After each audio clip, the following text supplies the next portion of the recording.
hauling after me, clearly chasing me. Now I'm really nervous. God, if I could get the truck down here. He was stuck waiting from 6 o'clock last night. I'm half embarrassed and half amused showing you this footage.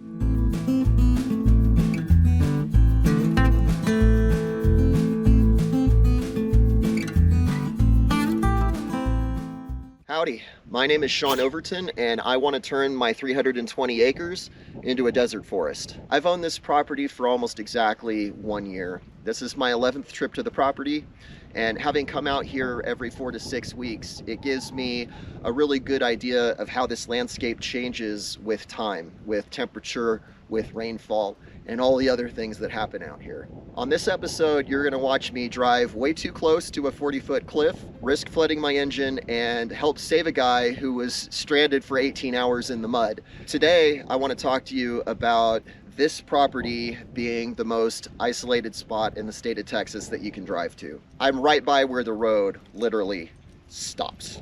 As you're watching this episode, think about who might be enjoying this so that at the end of the video, if you think it's worthy, share the link with one person that you know would enjoy this episode too. Let's get into it. This is a topographic map of the property, full map of the 320 acres. There's really only 3 potential ways to get there.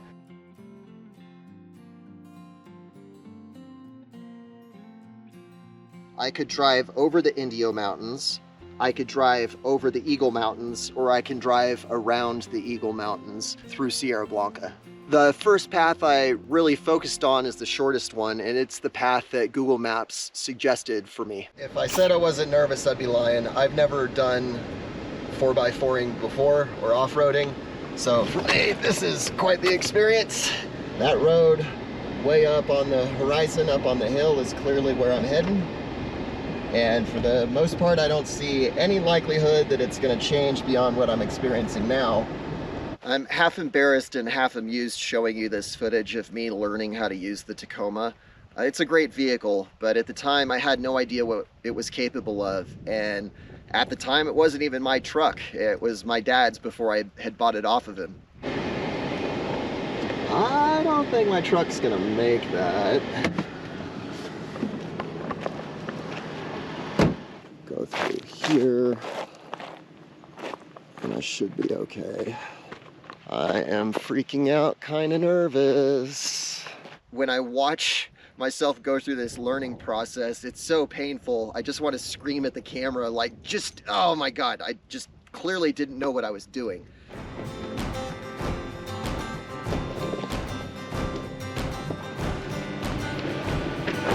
So usually you go yee-haw or you give some kind of yelp when you do something cool. I just feel a sense of relief. I know how screwed I am if I get stuck out here, so all I want is this to be over with. As I go down these roads, I just start meandering through the mountains and go through some plains, start climbing, gaining elevation. I was right next to a wall on the mountain on my left, and on my right was a 40-foot cliff. And as I'm going up the steep slope, it's scree, and I feel the back end of the truck starting to fishtail, and I'm freaking out. I knew that the solution was to put it in low 4-wheel drive, but when I did that, the truck started beeping at me. I think I'm absolutely in big trouble. I tried to put it all the way in low 4x4, and I'm slipping and sliding, and this is unbelievably steep, and I can't seem to make my way up. I didn't even know how to put it in low 4-wheel drive. I interpreted the beeping to mean that I should hurry up, use low 4-wheel drive while I need it, and then get back into high. But at the time, all it really did was increase my panic. Now I'm really nervous. I have this beeping, the truck is fishtailing, and there is a severe cliff, maybe 5 feet to the right. I don't even think it was 5 feet. I think it was probably more like 2 or 3 feet. So I attempt low 4-wheel drive. It doesn't work because I didn't use it correctly. And my only option literally is to go backwards. If I can just get down there to that flat right there, I think I'm gonna be okay. Now, that's not really that big of a deal, but the lack of control and the danger really had my anxiety through the roof. So I was trying to make sure that I put the truck in the absolute best possible position, knowing that I am not really capable with this vehicle and I need to minimize the chances of me making a catastrophic error.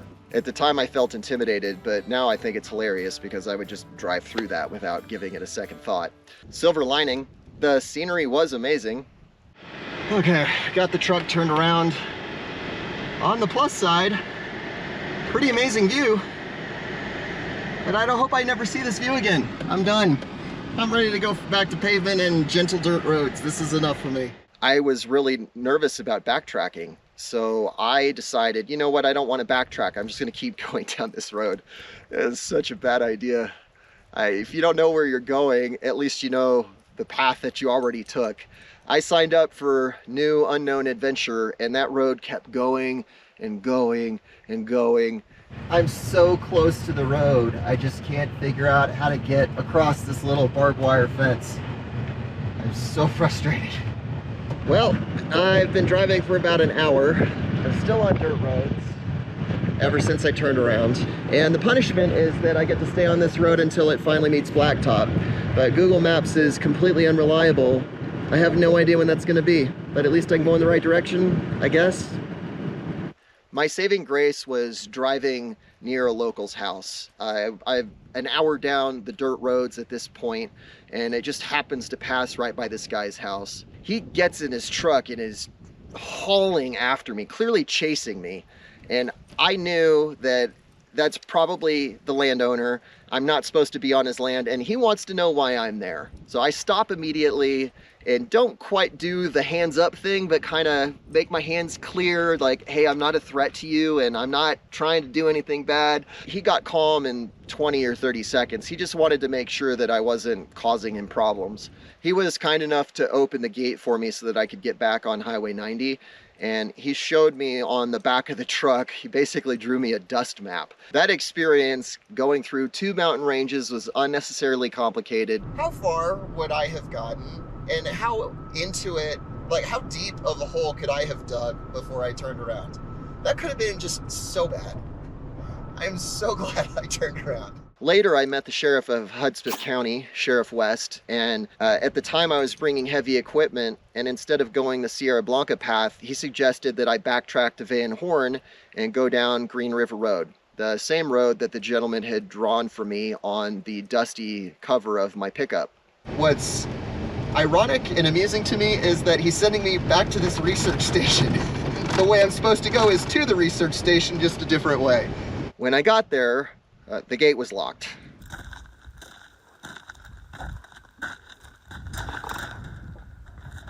After a few months, I had built a relationship with Professor Matasilva, and I asked him for permission if it would be okay if we crossed IMRS to get to the Dustups Ranch. The road from Van Horn all the way to the gate of IMRS is actually pretty good. It's got to be 20-25 feet wide and about as smooth as a dirt road could possibly be. The road's so good it even has an ATM on the way. Sir, can you help me? Because I've been trying to withdraw from the ATM machine here and it's not working. I think something's broken. We pulled up to the gate and I felt that same pang of anxiety again. It's a locked gate and I've driven an hour down this road. But Professor Matasilva, I was able to get a hold of him. He met us at the gate and gave us an escort from the gate to the research station about 3 miles away. It was nice to have a few minutes to converse with him and put a name to the face. We had been corresponding for a few months, so it's always nice to meet people in person. The scenery along the way is very comparable to the dramatic vista behind me. Everybody starts out in a great mood as you see exotic landscapes and terrain that you've never encountered before. The first meaningful obstacle that we hit was brush, and that didn't prevent the vehicles from passing. It was the reality of renting a car. I had my Tacoma with me, but the family friends coming with us had to rent a Jeep. When we encountered the brush, we wanted to avoid as many scratches as we possibly could. We got out of the vehicles and tried to navigate as carefully as we possibly could to stay away from the thorny brush. Then we hit a part of the road that hadn't been passed in 10 or 20 years. We've got this thicket that's blocking the road. The vegetation was so thick that even if I wanted to get my Tacoma through it, it would have scratched the paint all the way down to the metal. And the only way down is to either risk driving through this stuff, which seems like a horrible idea, and I didn't have room in the truck to bring the chainsaw. Now we get to face the prospect of, do we backtrack 4 hours to go into town and not even make it out here, or do we risk blowing tires and scratching up vehicles that aren't ours? The path through that heavy brush was literally the only path. Everything else was covered in prickly pear, cholla, ocotillo, so I knew that I might seriously blow a tire if I went anywhere that wasn't the road. And also, the drop into the canyon, best case scenario, was 1.5 feet, 2 feet deep. So even if you made it to the riverbank, you weren't going to be able to get the vehicle down there without bottoming out. So we improvised. I found the bolt cutters, and we'll be able to use that for pruning the plants out of the way. I mean, it works to a degree, but then I realized we're going to be here cutting little limbs thinner than my pinky for hours. Why don't we just try ripping the brush out? Don't pull loads with ratchet straps. The correct way to do these things is to pull with tow straps. The danger of a ratchet strap is it's got a big metal thing on it. And so if and when the ratchet strap breaks, there's the risk of the metal component going flying off in any direction and potentially hitting and killing somebody. So now that I'm a little wiser and I've had 2 experiences using ratchet straps, I finally became aware of using tow straps and bought one for 15 bucks on Amazon. So that's the end of the day. We're not making it to the ranch today. We did have a lot of fun, learned a lot, and if this is the way I have to end the day, looking at this kind of view, I could do far worse. All of which leaves me with one way to get to the Dustups Ranch, and that's through Bramlett Road. Bramlett Road is one of the few true dead-end points that I know of in the state of Texas. And where Bramlett Road ends is where the Indio Mountains touch the Rio Grande, and there's just nowhere to go. There's no road, it stops. What's unique about this road is that migrants use it as something like a guide path and a highway. They won't walk down this road directly, but they're usually a few hundred yards on either side. It's not hard to figure out how to cross the Rio Grande. You can see the track there, and the cows are standing where the humans pop out, and then you just walk up right here through a little bit of a thicket, and voila, America. If you're interested in the migrant stories and how it affects the Dustups Ranch and my project, leave a comment. We might cover it in a future video.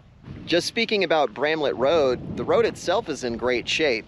What's not in great shape is all of the stuff around it. The turnoff from Bramlett Road up my private road is 5 miles of awful road. I want you to kind of experience what it's like. I'm going 15 miles an hour right now. This is 5 miles of craziness, and the road is so bumpy. It gets worse during the rainy season. My first encounter with flooding was with my 8-year-old. He was riding in the cab with me, and we were on our way back to Sierra Blanca. The floodwaters were still. Though I would never, ever, ever put my vehicle in moving floodwater. Looks like this worked out okay just by driving super slow and in the middle. And we're about to make it through. I see dry spots on the edges, which makes me feel a little more comfortable. Low and slow is the name of the game. That is so far. This is really far. I only feel comfortable because I remember driving through this part, and I am pretty confident that there's no ruts or any part of this road that's washed out. But it's just going to come down to a matter of how deep is it. Because the roads that you take for granted are at the bottom of a floodplain going right into the Rio Grande. So you have hundreds of thousands of acres acting as a giant rain catchment that then floods into a small number of washes that go into the Rio Grande. really don't like that. I later talked to a local mechanic who said that the biggest problem that non-locals encounter with flooding here is that they go way too fast through the floodwaters. It's pretty badly flooded down there. I drove through it. How dumb was that? Did you drive slow through it? Extremely slow. Then you're all right. Okay. I'd get a snorkel. Yeah, because it's when they go barreling through it, it blows water up through the filter, and then we wind up having to go rescue them. Okay. I'd like to take a second to thank the sponsor of today's video, me. This is not my full-time job. I own a software company, and specifically if you, the viewer, work for a SaaS company that offers an API where your customers are very likely to consume the API because they require some kind of integration, Accruvia is a great fit for you. And if you have no idea what I just said, don't worry about it. Accruvia is not going to come into your world. But if you work for a SaaS company that offers an API that needs frequent integrations, please reach out to us. Not everybody's so lucky. Cody was driving to evaluate the purchase of a local property near the river, and he had this plan that he'd go camping, which he did. It's just that he camped for 18 hours in a spot that he didn't choose. How's it going, man? You don't have any toe straps or anything like that? I've got ratchet straps. That would work. His name's Cody, and he's coming out here for the exact same reason that I did 9 months ago, which is to buy property. Gosh, where are you going? I'm looking at some property down here. Okay. It's like on the river. So. Okay, I think I know where you're I don't going. know how much further I can get with this thing, but if there's no more like flooded roads, I think I'll probably be fine. Or is it pretty rough roads down there? It's extremely rough. TJ, who's my brother-in-law, we were able to stop and help get him unstuck in the mud. He didn't have a four-wheel drive vehicle, and when he spun out, he had no way to pull himself out. Yeah, I was thinking I probably could have made it if I went up the middle. It's all rocky and it's just thick mud right there. But I saw some tire lines. No, actually, you got pretty lucky because that drops a lot. I mean, I was going straight and I just whoop. Oh, the mud. I mean, I wasn't trying to go that way. Well, I didn't think. Yeah. Yeah, I don't know if I'd go down there without four-wheel drive. Yeah, gotcha.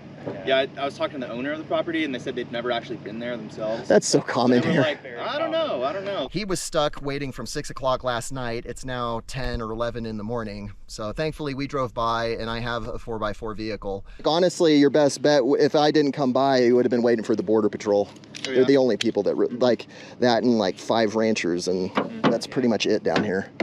Actually, it went way easier than I thought. I thought I was going to have to gun it, but low and slow did the job. You can get a little man versus wild out here. That's it. Okay. All right. A little bit more? Okay.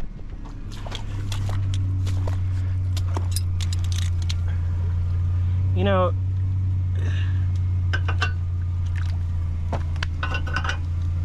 go ahead and... Cody, are you ready? Okay.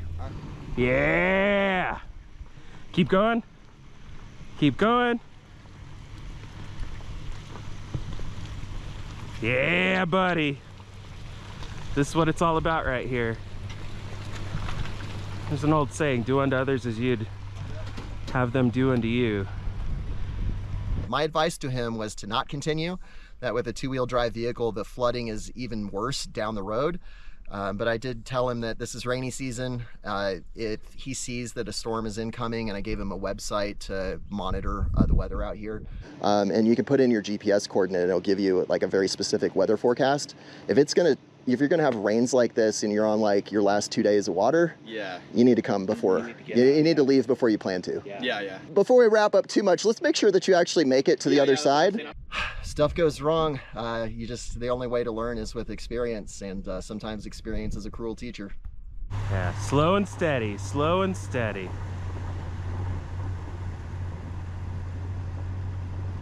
He's good. He got across. Woo! Good luck, Cody. TJ is one of my absolute favorite humans, and I loved bringing him out here on a camping trip. It was really fun to watch him reflect on the experience of getting out here and the payoff of being in amazing scenery like this. First of all, what's up with your shirt? Yeah, Dust Up fans, just in case you're wondering, This is about human trafficking. This is not a woke statement. If you cut me, I bleed red, white, and blue just like the rest of us. Plus, I'm Texan. Come on. How crazy is this project? This is nuts. I don't understand why Sean is choosing to do this, but yet I do.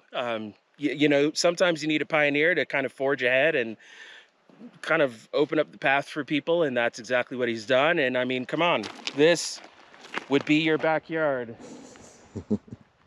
on Dustups. This is it. This is the backyard here. So it's just awesome. It's great to be out here. We're in the middle of nowhere, no human contact. It's the best you could get. Man, the biggest thing is just learning out here. That's what you do. You learn how to survive. You learn the terrain. We learned a bunch about geology on this trip. Learned a bunch about grass and plants and how things grow and why they don't grow. I learned more words than I can even remember from my buddy here. But ultimately, it's just an experience. If you want to get out and kind of rediscover what it's like to be out in nature and learn things that you haven't before, that you can kind of put in your toolkit for either home or when you're out in the wild on a trip on your own, it's great.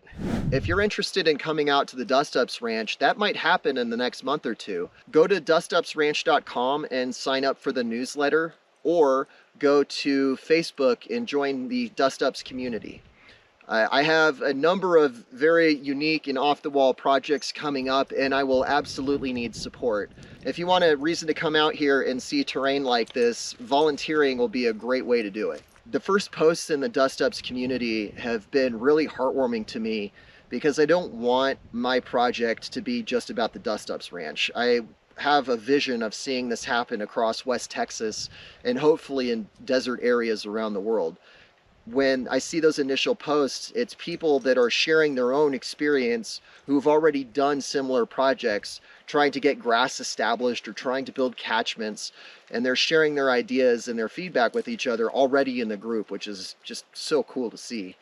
Speaking very plainly, it's a giant pain to get out here, but that doesn't mean that I regret my decision to buy this property at all. I'm coming 9 hours from Fort Worth to Sierra Blanca, and then it's another 1.5 to 2.5 hours down dirt roads to get here. But it's worth it. Do you hear the absolute nothingness? There's no wind. There's no noise. Being out here on a day like today, where it was a very cold winter morning, but as the sun's coming up, it's absolutely perfect temperatures. And I'm caught up on my chores, and now I get to enjoy God's creation. And I'm so thankful to have this little spot that I get to call my own, with scenery like this, even if it means driving down roads like this. That's it for today's episode. In the next episode, I'm going to show you my meeting with contractors, trying to get them out here to the property so that we can finally get some dirt moving.